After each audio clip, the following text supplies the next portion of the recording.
Evangelij 26. nedelje med letom nam predstavi dva sinova.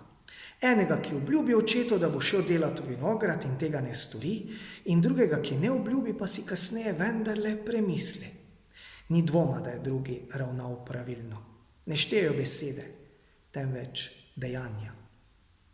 Prilika ima tudi zgodovinski okvir. Jezus nagovarja pismouke in farizeje, da bi mu prisluhnili, a ga zavrnejo. Na drugi strani pa je veliko cestninarjev in grešnikov, ki mu prisluhnejo, sledijo in se spreobrnejo. Kakšno pa je sporočilo za nas? Sveti Ignacij Antiohijski pravi, bolje je biti kristjan in o tem ne govoriti, kakor o tem govoriti in ne biti. Pri Frančišku pomeni spreobrnenje prehod od jaz k ti.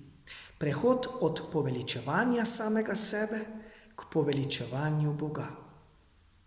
V nekem trenutku ni več šlo za to, kar je v svoji mladostni vznesenosti govoril, o meni bo govoril ves svet, ampak je on začel govoriti o Bogu.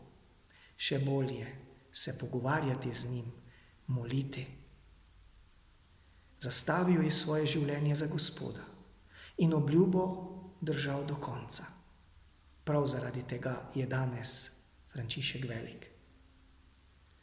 Z rojstvom je človek na nek način vržen v reko. Vedno je potrebno uravnavati svoj čoln življenja ter slediti kompasu svoje vesti. Vedno je potrebno iskati pravo smer, včasih tudi smer spreobrnenja.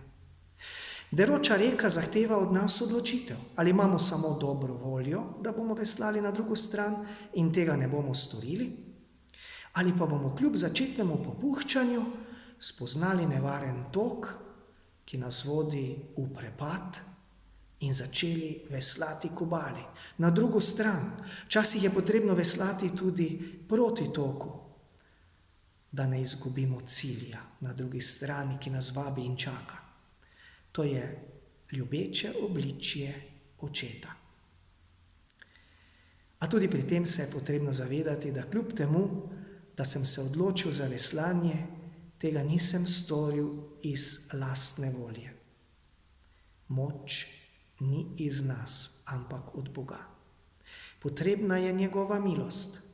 Bog nam vedno stoji ob strani in nam pomaga. Bodimo mu hvaležni za to.